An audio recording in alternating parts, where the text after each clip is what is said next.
Not had a chance to ask a question, so you are recognized for your questions. Okay.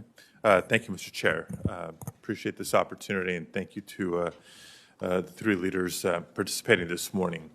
Want to touch on an issue that's an ongoing challenge in so many sectors, and that is the power, the danger of misinformation. So as we all know, that despite the arduous journey from Central America or elsewhere to the United States, migrants continue to make the dangerous trek to the U.S. border in hopes for a better life. Many are fleeing unemployment or natural disasters, maybe corruption in their home countries, violence, or other factors, and it certainly makes coming to the United States appealing. Another factor, however, is misinformation, particularly from smugglers who share messages over a variety of platforms, including but not limited to WhatsApp, with the promise of safe passage to the United States for a large sum of money.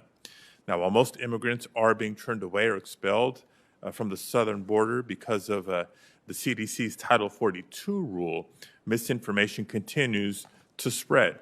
I'd love to hear from Secretary Mayorkas about not just the impacts you're observing of misinformation, but also what the Department of Homeland Security is doing to combat this misinformation, both at the border in Central America or elsewhere.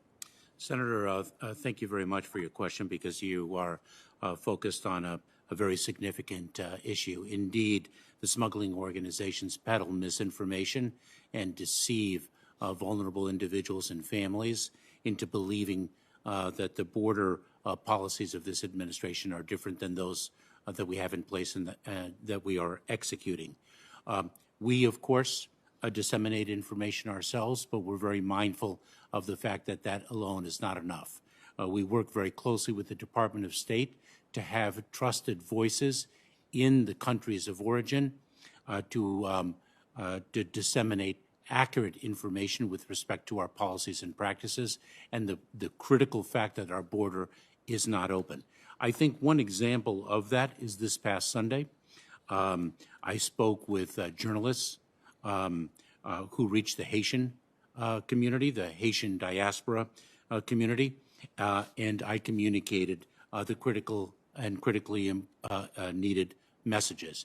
They then disseminated that in Creole through their outlets to reach the diaspora community, and that was propelled further on social media thanks to the partnership with the Department of State and other partners. That's great, and it'll be an ongoing challenge as well. Second, more of a statement than a question, but I want to go on record in the following. As most will admit, what's happening at the border is unacceptable on so many fronts. And I, too, want to strongly condemn the inhumane treatment of Haitians or anyone else who is fleeing violence or natural disasters and seeking protection in our countries. I have heard your statements, Mr. Secretary, about the need to create safer and more orderly pathways of legal migration to the United States so that people do not have to make the dangerous journey to the southern border by other means. Want to make sure I reserve sufficient time for Ms. Abizaid. As of September 14th, some 64,000 Afghans have been brought safely into the United States. Many of these individuals were allies of the United States military, have familial ties to the United States, or represent vulnerable populations who are currently being targeted by the Taliban.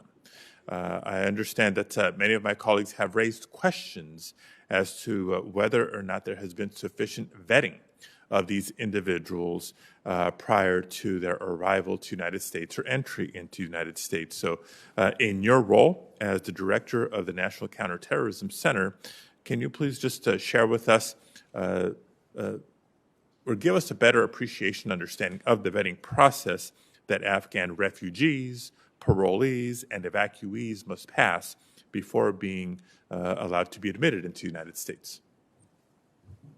Thank you, Senator, for the question, especially because it gives me the opportunity to really highlight publicly the work that NCTC, but also the entire intelligence community working in collaboration with our FBI, DHS, and other partners in the agency did to surge resources to make sure that the appropriate screening and vetting of these individuals was undertaken.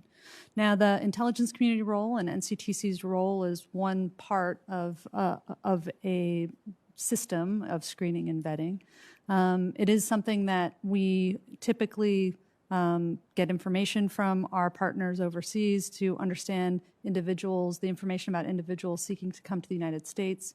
We use that information and run it against our IC databases to make sure that if there's any derogatory information that might have bearing on whether that individual should come or not, that we bring that to bear as adjudicators decide the status of an individual. The work that we undertook as part of the Afghan evacuation operation absolutely considered that screening process as part of it.